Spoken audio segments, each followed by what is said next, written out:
तो आज हम ईपी टेट का बाल विकास एवं शिक्षा शास्त्र का मॉडल पेपर देखेंगे, जो कि आपकी आगामी परीक्षा के लिए बहुत ही हेल्पफुल होगा। तो स्टार्ट करते हैं। एक बालक पहले पूरे हाथ को, फिर उंगलियों को तथा फिर हाथ और उंगलियों को एक साथ चलाना सीखता है। यह उदाहरण वृद्धि और विकास के किस सिद्धांत को दर्शाता है? निरंतरता का सिद्धांत, एकीकरण का सिद्धांत, सामान्य से विशेष का सिद्धांत या व्यक्ति भिन्नता का सिद्धांत? सही उत्तर है एकीकरण का सिद्धांत, इसका सही उत्तर है। अगला प्रश्न है, निम्नलिखित में से कौन सी शिक्षण अधिगम में संबंधित समस्या है? विषय वस्तु को समझने की समस्या, कक्षा कक्ष में अनुशासनहीनता, परीक्षा में नकल करना, कक्षा में देरी से पहुंचना। सही उत्तर क्या है? निम्नलिखित में से कौन सी शिक्षण अधिगम में संबंधित समस्या है?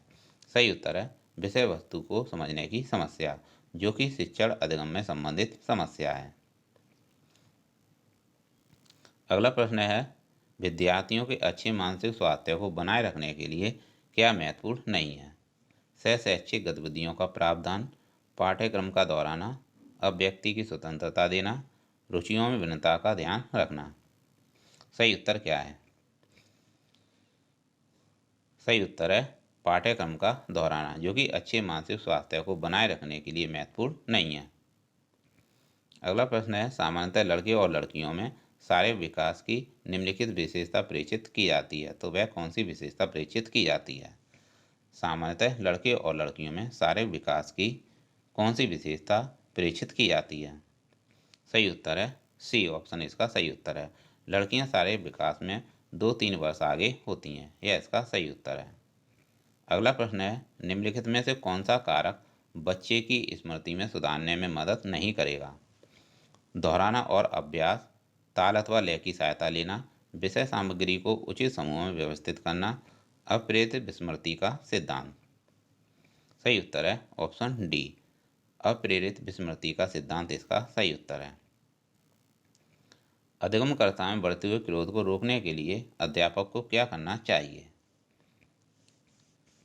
ऑप्शन है पहला, कि उसके सभी हितों की सुरक्षा करे भले ही वह अनुचित हो, कि बालक के दिन प्रतिदिन के मामलों में कोई हस्तक्षेप ना करे, तो ऑप्शन बी ही इसका सही उत्तर है, कि बालक के दिन प्रतिदिन के मामलों में कोई हस्तक्षेप ना करे, इसका सही उत्तर है। अगला प्रश्न है, निम्नलिखित में से कौन सा विशिष्ट बालकों का प्रकार नहीं माना जाता? धीमी गति से सीखने वाले, सृजनशील बालक, शारीरिक रूप से विकलांग या साधन संपन्न बालक। सही उत्तर है ऑप्शन डी, साधन संपन्न बालक, जो कि विशेष बालकों का प्रकार नहीं है, जबकि विशेष बालकों के प्रकार हैं धीमी गति से सीखने वाले, सृजनशील बालक और शारीरिक रूप से विकलांग बालक।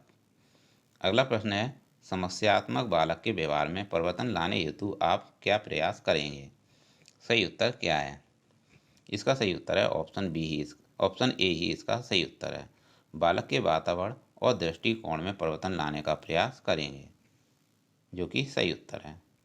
अगला प्रश्न है, निम्नलिखित में से किसका विकास किशोरावस्था में नहीं होता है? निम्नलिखित में से किसका विकास किशोरावस्था में नहीं होता है? अहम केंद्रितता, अभिरुचियाँ, तर्क शक्ति, प्रेक्षण की योग्यता। सही उत्तर क्या है? सही उत्तर है प्रेक्षण की योग्यता, इसका सही उत्तर है। अगला प्रश्न है, 16 वर्षीय नीरज अपने आप से पृथक स्वयं नियंत्रित व्यक्ति की भावना को विकसित करने का प्रयास कर रहा है, वह विकसित कर रहा है। ऑप्शन है पहला, नियमों के प्रति घृणा, स्वायत्तता, किशोरावस्थात्मक अक्कड़पन या परिपक्वता।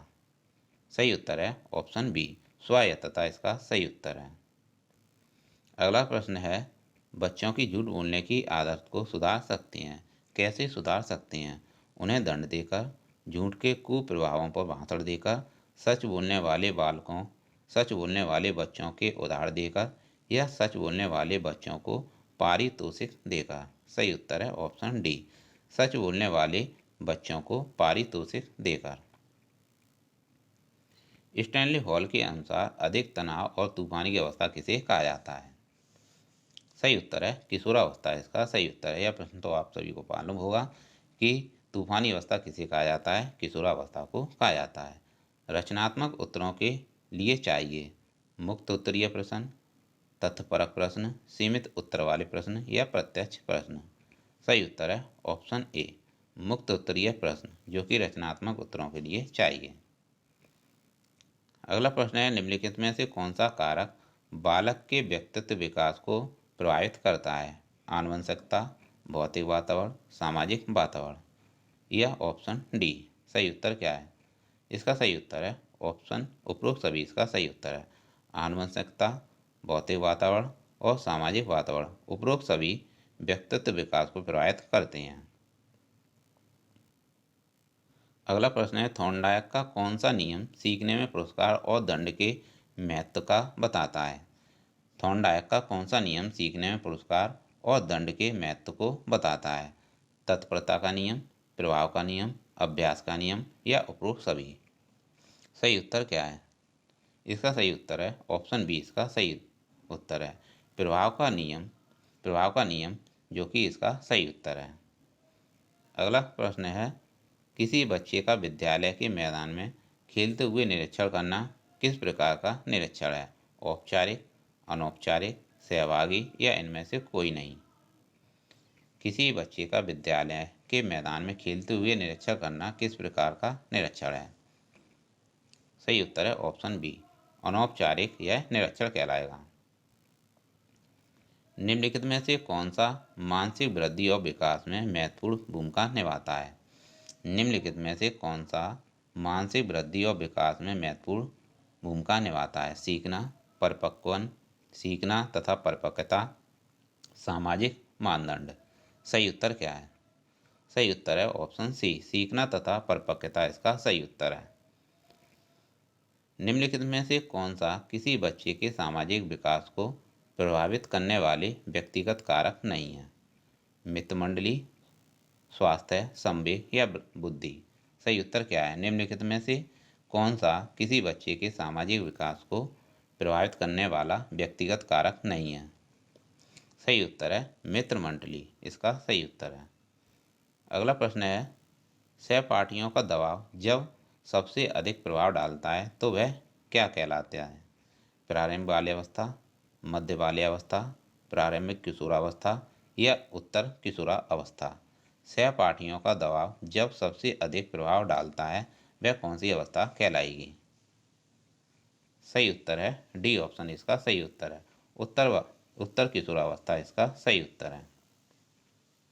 छात्रों के द्वारा अधिक से अधिक ज्ञानेंद्रियों का उपयोग निम्नलिखित को प्रभावित करता है? शिक्षण प्रक्रिया, अधिगम उत्पाद या अधिगम उत्पाद एवं प्रक्रिया? छात्रों के द्वारा अधिक से अधिक ज्ञानेंद्रियों का उपयोग निम्नलिखित को प्रभावित करता है। सही उत्तर क्या है? सही उत्तर है ऑप्शन डी, अधिगम उत्पाद एवं प्रक्रिया इसका सही उत्तर है। निम्नलिखित में से कौन सा मानसिक विकास संबंधी विशेषता नहीं है?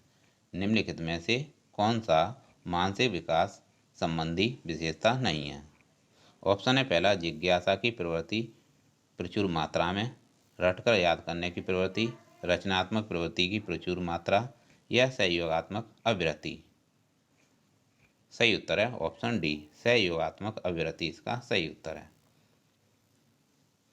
अभ्यास द्वारा सीखना जिसका परमार्जन है वह क्या है? अवप्रेरणा, व्यवहार, मूल प्रवृत्ति या अंतर्निरोध? सही उत्तर क्या है इसका? इसका सही उत्तर है ऑप्शन बी, व्यवहार इसका सही उत्तर है।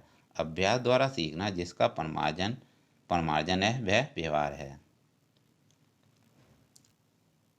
अगला प्रश्न है, निम्नलिखित में से किशोरावस्था के संदर्भ में कौन सा कथन सही नहीं है? किशोरावस्था के संदर्भ में कौन सा कथन सही नहीं है? ऑप्शन ए ही इसका सही उत्तर है। कई नवीन आंतरिक तथा बाह्य परिवर्तन दिखाई देते हैं, यह जो कि किशोरावस्था के संदर्भ में सही नहीं है। जबकि किशोरावस्था के संदर्भ में यह आयु अत्यधिक संवेगात्मक होती है। कैसी होती है? यह आयु अत्यधिक संवेगात्मक होती है। बुद्धि अपनी चरम सीमा तक पहुंचने का प्रयास करती है। आत्मचेतना कम हो जाती है, जो कि किशोरावस्था से संबंधित है। अगला प्रश्न है, मनोवैज्ञानिक प्रारंभ में किस विषय का अंग था? मनोविज्ञान प्रारंभ में किस विषय का अंग था? दर्शन शास्त्र, नीति शास्त्र, तर्कशास्त्र या भौतिकी? सही उत्तर क्या है? सही उत्तर है दर्शन शास्त्र इसका सही उत्तर है। याद रखिएगा, मनोविज्ञान प्रारंभ में दर्शन शास्त्र का विषय था। अगला प्रश्न है, यदि कोई विद्यार्थी कक्षा में गलत प्रश्न पूछता है तो आप क्या करेंगे? बताइएगा सही उत्तर क्या है। सही उत्तर है उदाहरण देकर गलती बताएंगे। उदाहरण देकर गलती बताएंगे, इसका सही उत्तर है। अगला प्रश्न है, किस प्रकार के विकास से एकाग्रता तथा सृजनात्मकता का संबंध है? किस प्रकार के विकास से एकाग्रता तथा सृजनात्मकता का संबंध है? सही उत्तर है बौद्धिक विकास, इसका सही उत्तर है। व्यक्तित्व के संदर्भ में कौन सा कथन असत्य है? व्यक्तित्व के संदर्भ में कौन सा कथन असत्य है? व्यक्ति अपूर्व और विशिष्ट होता है। व्यक्तित्व वंशानुक्रम और वातावरण की संयुक्त उपज है। व्यक्तित्व व्यक्ति के अर्धचेतन और अचेतन व्यवहार तक फैला रहता है और व्यक्तित्व व्यक्ति के केवल बाहरी रूप तक सीमित होता है। सही उत्तर क्या है?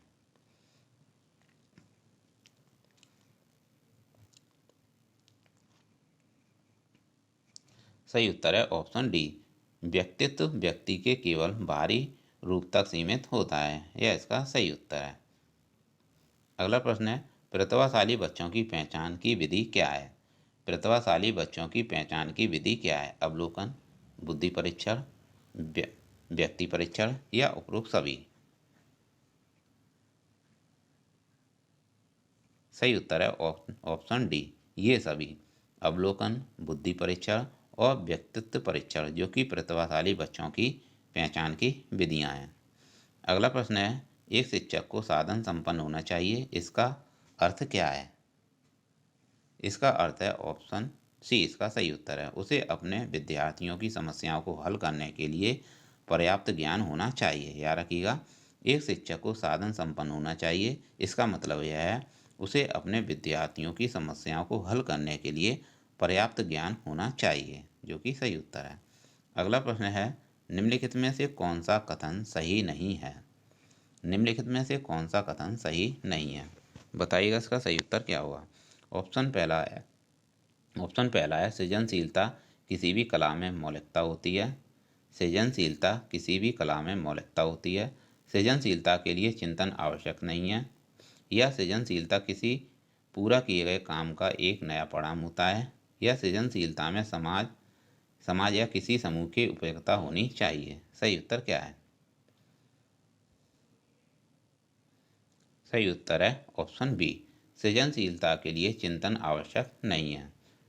यह इसका सही उत्तर है। तो दोस्तों, ये थे पेडागोजी के महत्वपूर्ण प्रश्न जो कि आपकी परीक्षा के लिए बहुत ही हेल्पफुल होंगे। तो ऐसे ही प्रश्न आपके लिए लाते रहेंगे। मिलते हैं नेक्स्ट क्लास में। Thanks for watching.